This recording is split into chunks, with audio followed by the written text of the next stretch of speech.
जय जिनेन्द्र। पंथवारी माता ये माता काही असे आपण जे का 12 ते 7 भाटाने जी पूजा कराना म्हणजे या कहाणी आहे तर घरी जणांनी या कहाणी मालूमच नाही ते एक छोटंसं प्रयास सासूबावा होती चैत्र महिना होतो सासू पुष्कर राजने यात्राने निघली आणि जाता जाता वा बोलली की मी ना 1 महिना वाजते चालली आहे तो तू काही करजे सकाळपासून दूध दही बेचणे जायचे आणि मुराजी का पैसा आहे असा साईड लागजे भाऊजी हाँ किया दुसरा दिन भाऊजी दूध दही बेचने निकली आणि जाता जाता रस्ता में देखे तो वठे घनी सारे लोग गया वड़ पिंपळ खाली माताने पुसली की तेव्हा उन्हें पूछो की हे काही करो हे सगळं जण तेव्हा बोली सगळं जण काही करो हे तर सगळे जण बोले की अबे चैत्र हे मातारा अंगरी लाई हुए ज्यान हा महा सगळा जण दह्या दुधारसू माताने मिलावाय आहे तो उन्हें वाटे की अभी मी पण दह्या दुधासू माताने मिलावू आणि उन्हें जिको सगळं बेचणे दही दूध जिको लिए तो साथी वो सगळं माताने म्हातारा अंगपण आपले माताने मिलं इसो करता करता 1 दिन पूरा हुयो 1 दिन सास पाची घरे आई आणि सासने पूछो कि माता तू जिको दही दूध बेचने किए तो वो दही दूध रो पैसो तू कठे रखियो वो म्हणे देजी तर वाक्य की हे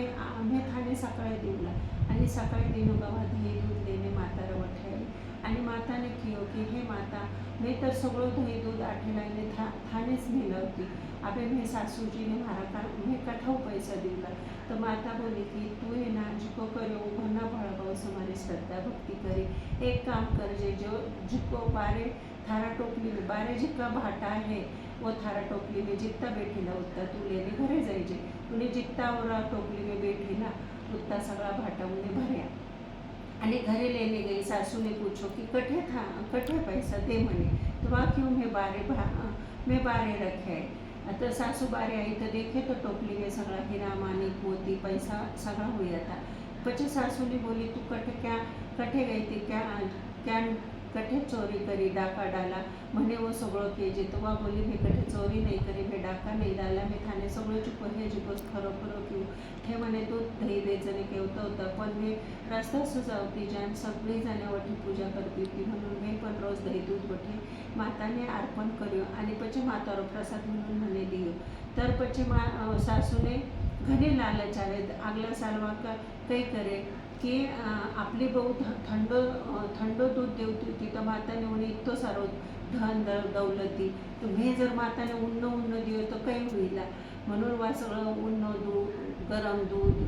आणि वो ढाकण लागी तर मातारो आंगरी घणी लाई हुई पचे माताने उन्हें शाप दियो की तू थारी सगळी जी की संपत्ती वा नष्ट होईल आणि थारं सगळं नाश होईल आणि आठने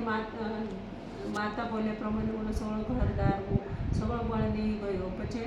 सासूरा ध्यान में आयो की अरे आपण ते या गलती करी आणि पचे वा जायने मातारा वठी जायने मातारी क्षमा मांगी मातारा पगा पडी आणि माताने कियो की मी तर घणी बड्डी गलती करी मारो तो सगळं घरदार कोल सगळं नष्ट होतो तर मी काही करू म्हणे काहीतरी मार्ग बदव पचे माताने काही करू माता कियो अबे चैत्र महिना आयला तर दर साल म्हणे थंड दह्या दुधासूच नावाने घाललो आणि जिको 12 आपला बेटारा 12 जायने धनरी पूजा करणे आणि आपला बेटारा नावसू केवता नहीं सो क्यों नथी मैं गई तर मारा बेटा ने पोताने वो धन दौलत मिलो दे लालच बहुत बुरी चीज़ है यही हम इस कहानी से सीखते हैं। जय जी।